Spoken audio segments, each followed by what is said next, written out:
What is good, everybody? Welcome back to another episode of the Bird Flock podcast. We have a very special guest in the building. It's Joey Alfieri. Joey, how we doing? Hey, what's going on, boys? An honor to be on the podcast. I've seen, I think, pretty much everyone, and you guys are crushing it. Really well done on this. Hey, Appreciate it. Obviously, everyone who follows the Alouettes even a little bit closely knows your name, knows your face. Obviously, to start it off, I personally want to know, hand the floor over to you a little bit. Explain your role with the Alouettes, explain your role with the team, what your day-to-day kind of looks like. Yeah, so a lot of, mainly content creation. So, I don't take care of all the social media. I definitely have a lot of help there, more than some help. But, writing articles, doing interviews with players and coaches. And also, people ask me all the time, like, so what do you do during the off season? You just chill? I'm like, it's like, no, there's a lot of strategy that goes into it, because the thing is, so I just completed my first year. I started February 2022. And so as you're learning, I'm just learning the different platforms that we use. There's some things here that we use a little differently than what I'm used to. And so by the time I'm all caught up, training camp starts. And then when you want to brainstorm and have ideas when the season started, forget it. You don't have time. You're scrambling. So there's been a lot of planning, hopefully to do things, even a little bit better than we did last year. We just want to continue to grow, improve, and really give the players and coaches a bigger platform and bigger audience. And so, so a lot of content creation, working side by side with a really great marketing team here is primarily what I do with the Alouettes. Fantastic. Obviously, the biggest story of this offseason, was the situation with the ownership, with obviously the entire situation with the Alouettes in general, right? Yeah. And obviously last week the announcement came through that the Alouettes were sold. Being so close to the situation, what are some of your expectations with this new ownership group and what they'll do for the Alouettes? Yeah, I thought that Mr. Pelado knocked it out of the park on Friday. I mean, he took questions, and some of them were really tough questions that he managed for, like, I think it was an hour and 16 minutes or something like that. And he was unbelievable, I thought. And I liked a lot of what he said. He said that, yeah, it's a business, but it's not a business. It's something that, he knows it's never going to make tons and tons of money, but, they do want it, they want to cut the deficits, but this is a passion project for him. And, I feel really strongly about that, because I'm not going to say like, this is what puts food on my table. So it's more than a passion project for me. But, growing up, I was always an Alouettes kid.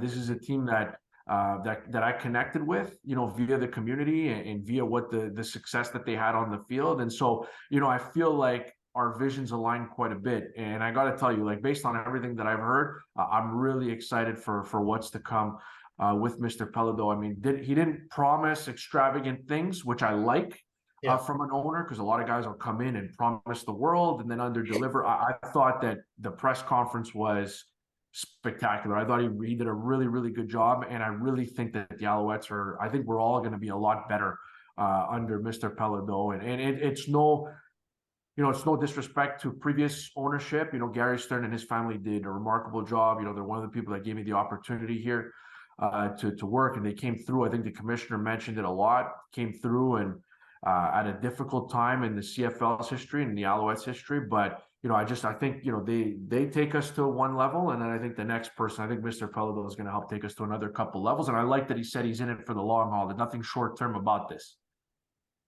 Yeah, I just want to ask, obviously he's from Montreal, he's born in Montreal. How important was that for the team to find a local owner?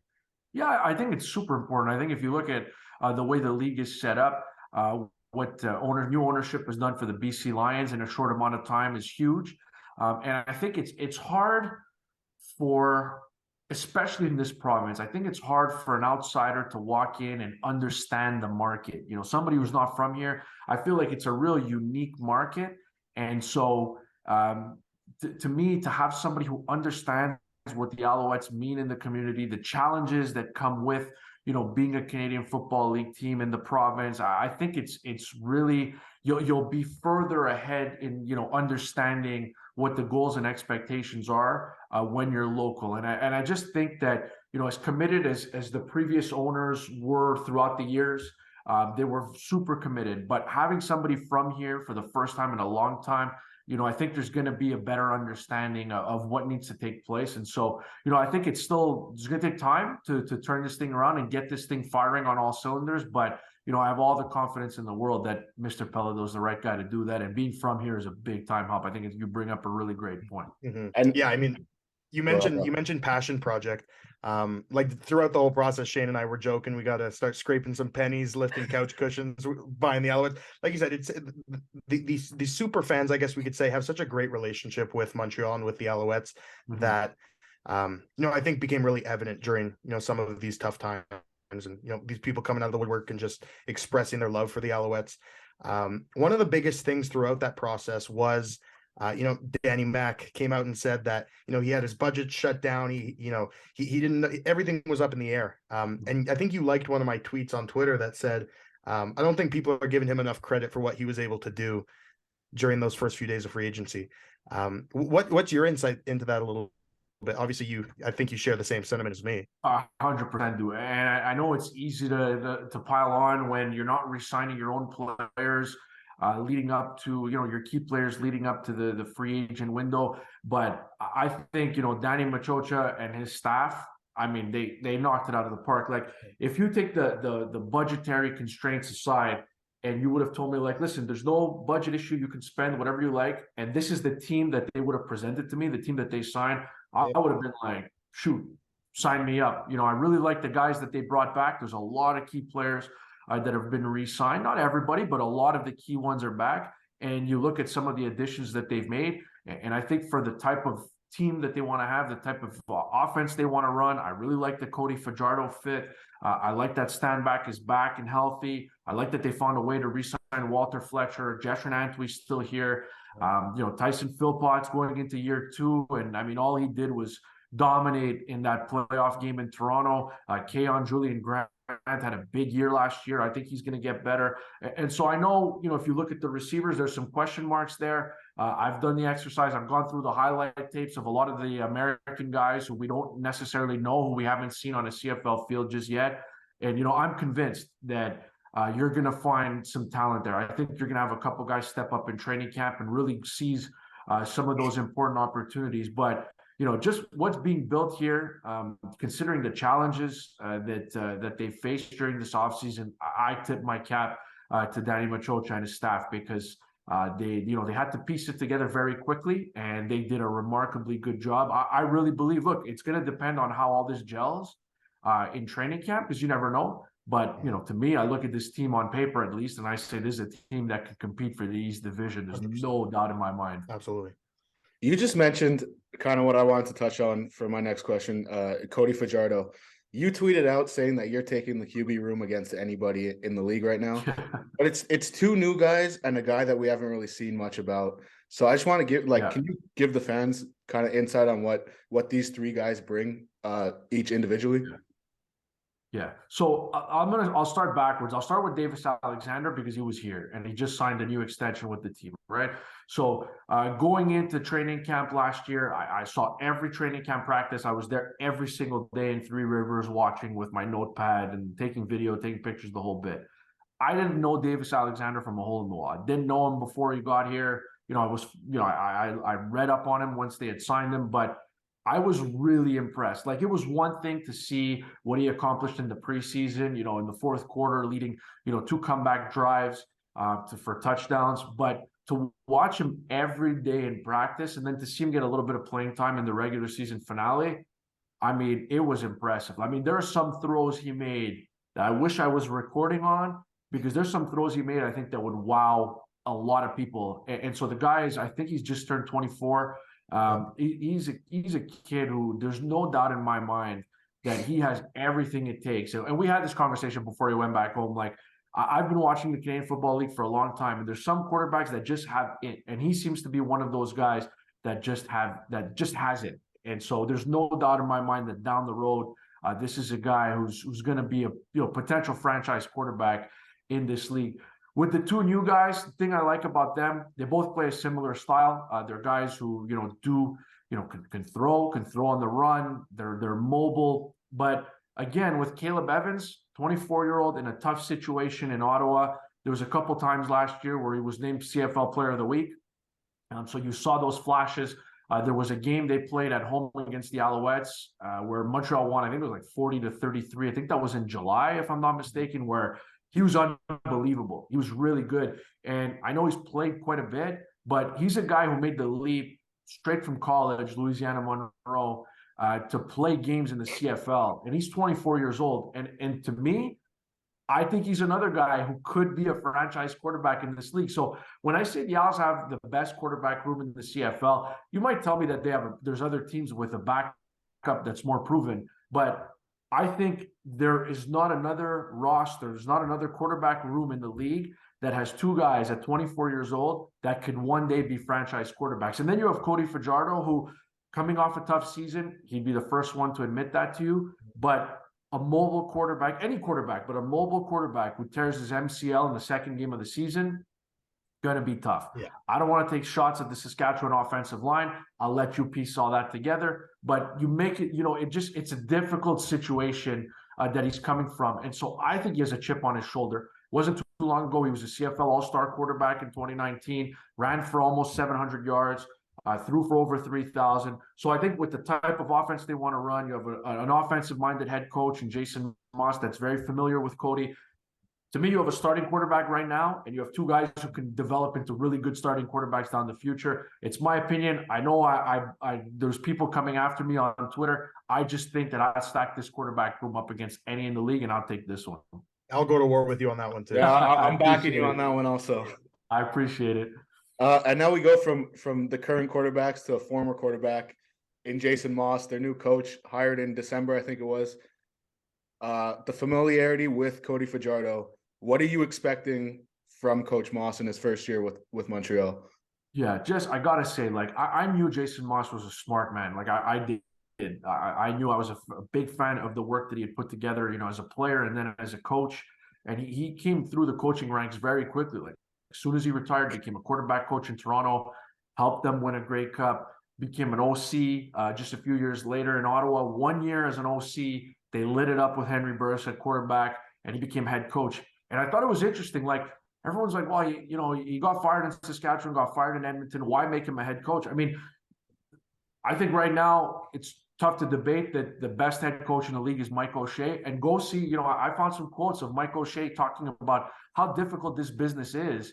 And the example that he used is that, Jason Moss won 39 games as head coach of Edmonton, won playoff games as head coach of Edmonton, and then he's let go. I know it's part of the business, but to me, just one of the sharp minds in the Canadian Football League. I think Alouettes fans are really going to appreciate it. I think you're going to see, based on what he's told me, you're going to see fast, a lot of motion, a lot of speed on the field. The offense is going to be relentless, and I think they're going to use their running backs quite a bit. I think you're going to see some receivers make some plays as well. They're going to put Cody Fajardo in a really good spot. I know everyone's talking about Fajardo. We haven't even talked about the offensive line yet, but I really like the moves that they made on the offensive line. I know you guys had Justin Lawrence on. Love that signing. Pio Lestage is going to be with the team from day one. He was in Seattle training camp to start last year. So, I mean, Nick Callender, nobody talks about Nick Callender, but he came in week 3 I think it was week 3, and was just solid at left tackle. Landon Rice, solid at right tackle. You're bringing back veterans like Christian Matt, Phil Gagnon. I mean, I can go on and on and on. David Brown started a bunch of games last year. They traded for Jesse Gibbons. So, I think in terms of an offensive line, they're stacked at offensive line right now. So I think you'll give the quarterback that much more time to throw the ball. I think you'll open up holes in the running game. And really, I like how the offense has come together during the offseason. And I really think that Jason Moss is going to pull this thing in the right direction. I really feel that way.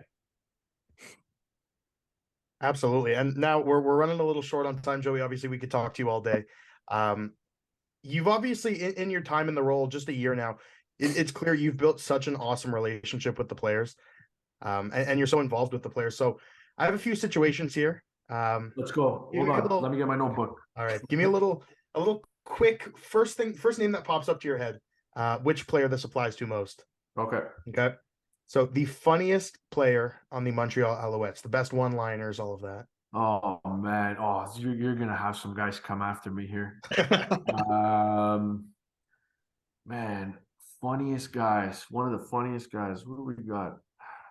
Hey, we can take a top three too. Those O linemen are sneaky funny. Yeah. Christian Matt is a funny dude. David Brown is going to be offended if I don't mention him as a funny guy. David Brown is a funny dude too. I want to try to give some love on both sides of the ball. Like Dequoy is a funny guy too. Dequoy is a really smart guy. He's a funny dude also. Okay. A lot of guys are funny in their own way, but those are the ones I'll go with. I'm sure I'm going to catch some flack. I'm going to get some heat here for forgetting somebody, but yeah, those are some of the funnier dudes. Now I'm gonna need two or three names here. The biggest bromance on the team. Two guys inseparable. Biggest bromance. Ooh, biggest bromance on the team. I'm Interesting. gonna guess that's gonna be on the O. It has to be on the O line. Yeah, the offensive line, again, like I feel like everybody in David Brown is a romance, is a good bromance. I think, I know the secondary is quite close too. Like I know Wes Sutton is tight with Najee Murray's tight with a lot of the guys too. The Quebecois guys, hang out a lot. I know that there's a good relationship between the University of Montreal guys, like the Dequois, the Lestages, Sibasu. Those guys have really good relationships as well. The special teams guys are really tight, like Worthy, even Coach Byron Archambault, those guys like have a breakfast club every morning. But, now that you mention it, and I know he just retired, the biggest bromance has to be between Pierre-Luc Caron, who just retired after, winning a Grey Cup, brilliant career, and the kickers like Cote and Zima. Those guys are all really tight. So the tightest knit group was probably on the special teams. Love it. All right, we'll go into some rapid fire here. Someone who wants to be in all of your marketing campaigns. Somebody wants to be in all the marketing campaigns. Look, I'll say this. I think they spread the wealth around pretty good. But I know that Chandler Worthy is really interested in marketing, like wants to learn that side of the business. He's told us that before. And he's a really, really sharp marketing mind. I don't think he loves getting all the attention. I don't think we have one guy who really loves getting all the attention. But, if there's somebody who's the most interested in marketing, I would probably say Worthy. Love it. Okay. And then last one here, the best dressed on game day. Oh, boy. Chris Saki could throw an outfit together. Okay. Regis Sibasu can put an outfit together as well. Love it. I know he's no longer here, signed in the USFL, but Herji Mayala had some. He put together some outfits. There's some that were questionable. Some that garnered a lot of attention on the charter flights. Yeah. But I feel like Mayala was bold, but he knew what he was doing. But yeah, I'll go with those guys. And again, you're going to get me into some hot water here. I'm sure I'm going to hear about it, but those are the first ones that come to mind that when you're thinking of a roster of like 65, 70 guys. Yeah, I think we're just wrapping up here. I think we have one question each left. I want to go away from the Alouettes right now, and March Madness is coming up right now. I got to ask you, Joey, are you making a bracket? And if so, who do you have winning it? So this is the thing, like growing up, I was a huge Michael Jordan fan and then a huge Vince Carter fan. So I'm a massive North Carolina Tar Heels fan. Number one, started the season number one in the country, didn't make the tournament, lost both games to Duke this year. It was a tough year. So I'll tell you straight up, anytime I fill out a bracket, I have North Carolina going all the way. No matter if they're a 1 seed, if they're they're never a 15 or 16, but no matter where they are, if they're a 7-8, I have North Carolina going the whole way. And in previous years when North Carolina hasn't made the tournament, I haven't filled out a bracket. But so I don't think I'm going to fill out a bracket. But anybody but Duke, always anybody but Duke. But I kind of like Houston this year. Kind of like Houston. I love it. Well, Joey, we're just wrapping up here. Obviously, thank you so much for your time, and we look forward to seeing your face all over the social media this season, on the field this season. So thank you so much for taking the time to join us today. Yeah, you guys might be the only ones looking forward to that, but I appreciate the time, appreciate the platform, and like I said before, man, you guys just keep killing it because you guys are doing some really great work. Appreciate Awesome. it, The man. Joey Alfieri fan club. I appreciate it.